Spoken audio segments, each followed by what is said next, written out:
सभापति महोदय, एक लंबे समय तक हमने जब कभी भी इस विधानसभा में चर्चा की,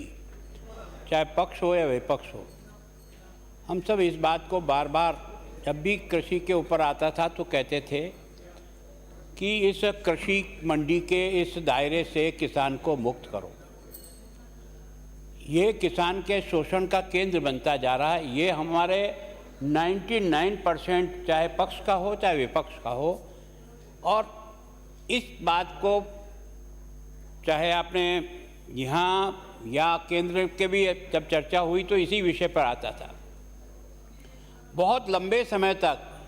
स्वामीनाथन आयोग की रिपोर्ट लागू करो लागू करो लागू करो। स्वामीनाथन रिपोर्ट का सबसे मेन कंटेंट कोई था तो यही था कि किसान को मंडी की इस चार दीवारी से मुक्त करो, उसको स्वतंत्र अपने माल को जहाँ वो चाहे जैसे चाहे वो उसको बेचे। ये मैं सोचता हूँ कि पुराना अगर रिकॉर्ड आप में से जो कुछ लोग पुराने यहाँ बैठे हैं, अपनी अगर आपने डिमांड पर बोलते हुए कभी बोला होगा तो आपके शब्द मैं अभी तो नहीं निकाल सका, लेकिन सबकी भावना एक ही थी। और इस आधार पर केंद्र सरकार ने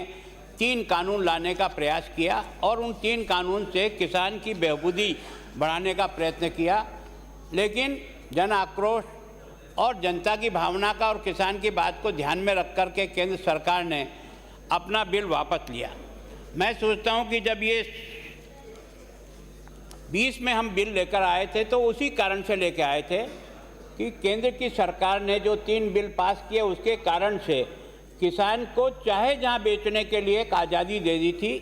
तो वो अपने सामान को जहां चाहे जिस जगह जाए वहां बेच सकता था। और उसके कारण से जो हमारी मंडी का प्रभाव या मंडी पर जो उसका विपरीत प्रभाव पड़ा, जिसको आपने 20 के अपने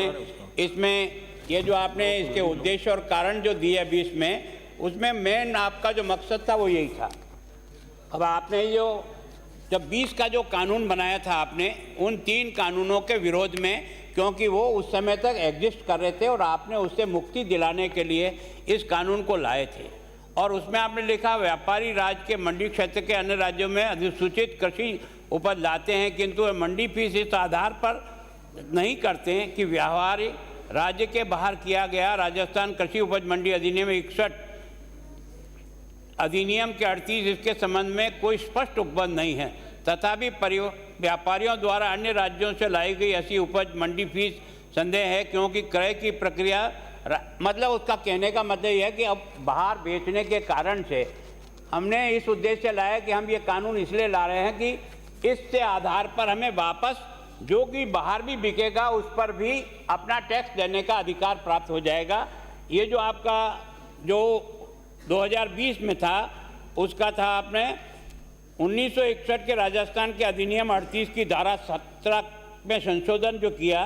राजस्थान कृषि उपज मंडी अधिनियम 61 का अधिनियम संख्या 38, जिसे इस अधिनियम के पश्चात मूल अधिनियम कहा जाएगा कि धारा 17 में विद्यमान अभिव्यक्ति उनके द्वारा मंडी क्षेत्र में, ये था मंडी के स्थान पर अभिव्यक्ति इस अधिनियम के अधीन गठित की गई मंडी समितियां द्वारा प्रतिबंधित और चलाए गए प्रधान मंडी यार्ड, उप मंडी यार्ड, मंडी उप यार्ड, भौतिक सीमाओं में और अनुज्ञाधारी व्यक्तियों द्वारा प्रतिबंधित निजी मंडी यार्ड, निजी मंडी उप यार्ड, प्रत्यक्ष विपणन संग्रहण केंद्रों को निजी कृषक उपभोक्ताओं मंडी यार्ड में या मंडियों के मतलब आपने उनसे सबसे पैसा लेने की दृष्टि से, क्योंकि वो जो 3 कानून बने थे उन्होंने आपको इस पर प्रतिबंधित कर दिया था। उसके कारण से आपने उनके सारे स्थानों से बिकने वाले सामान का पैसा मंडी को कैसे प्राप्त हो, उसके लिए आप 2020 का कानून लेकर के आए। और इस 2020 के 17 में क में आपने और जोड़ा, उस 17 का पहले नहीं था, ये 17 का जोड़ा है कि कृषक कल्याण फीस संग्रहित करने की शक्ति, ये आपने उसमें ली। और उसके बाद आपको लगा कि भाई ये क्योंकि तीनों कानून वापस विड्रॉ हो गए और इसके कारण से आपने वापस अपने उसी पुराने कानून को थोड़ा सा अमेंडमेंट करके उसमें और एरिया बढ़ाते हुए इसको लेने का प्रयास किया। ये है आपका राजस्थान कृषि उपज मंडी संशोधन विधेयक 2022। अब इसमें कारण तो आपने वही बताए हैं। मैं सोचता हूँ इसमें जो सबसे बड़ा जो तकलीफ वाला विषय आ रहा है, आपने इसमें अपना क्षेत्र बढ़ाया।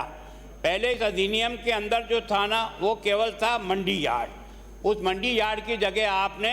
इसमें निजी मंडियां, ओप यार्ड और बाहर का जो मार्केट नाम से शब्द से कहीं भी कोई भी जगह बिकेगा तो वो कृषि मंडी के शुल्क के दायरे में आ जाएगा। एक तरह से आपने संपूर्ण लेन देन जो कुछ भी होता था उस लेन देन को वापस आपने, पहले केवल मंडी यार्ड तक सीमित था, आपने इसमें बड़ा करके मंडी क्षेत्र करके एक तरह से इस सारे को इसमें से जोड़ने का प्रयास किया। इसके कारण से मैं सोचता हूं कि निश्चित रूप से ये जो मंडी का शुल्क जो भी जाता है वो कोई व्यापारी नहीं देता है, ये सारा का सारा पैसा वसूल होता है उस किसान से, और उस किसान से जब पैसा वसूल होता है तो निश्चित रूप से उसको जितनी उस फसल लेके आता है, जितनी आमदनी उससे होनी चाहिए, वो परसेंटेज व्यापारी से काटो तो समझ में आ सकता है कि आप व्यापारी से काट रहे हो, लेकिन ये पैसा व्यापारी से नहीं कटता है, ये उस किसान जो लेकर के आया माल उससे कटता है। और अब दुर्भाग्य तो आपने अब की बार एक और नया है ना, आपने 17 ख जोड़ करके एक और नया सेक्शन इसमें डाल करके आपने एक तरह से उसके ऊपर बहुत वजन डाल करके और इस सारे काम को किया है। 17 ख मैं पढ़ता हूँ आपको। उपभोक्ता प्रभार संग्रहित करने की शक्ति मंडी समिति अनुज्ञाधारी से इस अधिनियम के अधीन गठित मंडी यार्ड और उपमंडी यार्ड में उनके द्वारा लाई गई कृत और विकृत गैर अधिसूचित, मतलब एक तरह से पहले तो मंडी में एक आप नोटिफाई करते थे कि ये फसलें मंडी यार्ड के अंदर आकर के बिकेगी और उसका टैक्स लगेगा। अब आपने चाहे वो सूचित है या नहीं है, सभी प्रकार के माल को आपने कृषि उपज मंडी के टैक्स के दायरे में ला दिया। इसके कारण से ये कि सामान्यतः अब कोई चीज़ ऐसी नहीं है जिसके ऊपर ये शुल्क नहीं लगेगा। मेरे क्षेत्र में बहुत प्रयत्न करने के बाद ये जो वन उपज थी, जिस वन उपज के कारण से मेरे यहाँ आदिवासी क्षेत्र के लोगों को कई बार रास्ते में जाते जाते पकड़ ले जाते थे कि तुमने यहाँ कैसे बेच दी, ये तो यहाँ मंडी यार्ड में जाकर के बेचो। हमने बहुत कोशिश करके कम से कम उसको इस बात से आज़ादी, टीपी लेना और ये लेना सारे से मुक्त कराया था, लेकिन आपने इसमें ख को जोड़ करके एक तरह से केवल उसकी कृषि ना, ये जो वन उपज ही नहीं, बाकी सब प्रकार की उपजों को इसमें आपने कवर करके उसको मंडी शुल्क के दायरे में ला दिया। मैं सोचता हूँ ये किसान को आप मदद करने के लिए लाए हो या किसान को एक तरह से चूसने के लिए लाया हो। हमारा और आपका उद्देश्य क्या था कि मंडी में जिस प्रकार से किसान के साथ शोषण होता है उससे किसान को मुक्ति कैसे मिले, किसान को उससे राहत कैसे मिले। आपने तो उल्टा काम कर रहे हो। मैं सोचता हूं कि आप में से जो माननीय सदस्य उधर बैठे हैं, मेरी विनती है, ये आपने 17 ख और जोड़ करके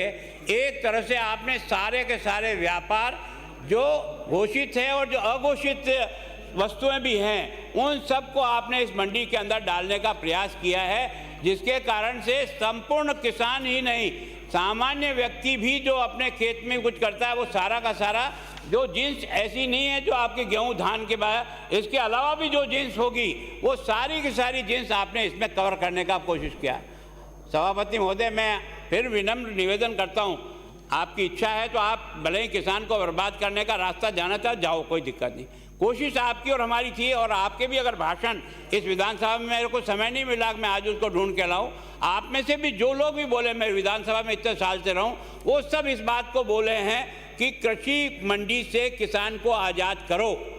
और ये जो स्वामीनाथन आयोग रिपोर्ट का जो मेन कंटेंट था जिसको हमने वर्षों तक भाषण में लिया था वो ये लिखा, आपने तो उल्टा और जो नहीं था उसको भी आपने कृषि मंडी के दायरे में डाल करके संपूर्ण व्यापार को आपने इसे कृषि मंडी से जोड़ दिया। ये आप किसान का भला करने के लिए लेके आए हो या केवल और केवल खजाना भरने के लिए आए हो? ये खजाना व्यापारी से नहीं भरेगा, ये खजाना किसान से भरेगा। अगर आपको इसमें से व्यापारी के लिए कुछ लगाते तो समझ में आ सकता था, वो तो मैं सोचता हूँ ये कानून ला करके आप जो कुछ भी करने जा रहे हो ये किसान के विरोध में होगा, किसान का हित होगा, किसान को इससे बहुत बड़ी परेशानी आएगी। छोटा मोटा सामान भी जो कुछ जो इस दायरे में अब तक नहीं आता था वो सारा सामान भी अब कृषि मंडी के दायरे में आकर के टैक्स में हो जाएगा। उसके कारण से निश्चित रूप से किसान के साथ धोखा होगा। अगर समझना चाहें तो 17 ख को फिर समझो, 17 क भी आपने इसे जोड़ा, 17 में भी आपने कुछ एरिया और बढ़ा करके जो मंडी का क्षेत्र का जो हमारा फॉर्मूला था या जो नियम था उससे भी हमने बढ़ा करके सारे के सारे व्यापार को कृषि मंडी के अंदर लेने का प्रयास किया है। उसके कारण से सब प्रकार के व्यापारी भी परेशान होगा, किसान भी परेशान होगा और आप सब लोग एक तरह से किसान को बर्बाद करने के रास्ते में जाना चाह रहे हो। मेरा आपसे निवेदन है, इस पे कम से कम 17 पर फिर से विचार करो। इस धारा को जोड़ने की आवश्यकता नहीं है। 1961 का बना हुआ कानून में भी यह नहीं था। आपने पिछली बार 2020 में लाए, उसमें भी था। इसमें नया जोड़ करके एक तरह से आप किसान के ऊपर और ज़्यादा शिकंजा डालने का प्रयास कर रहे हो। श्री संयम लोढ़ा।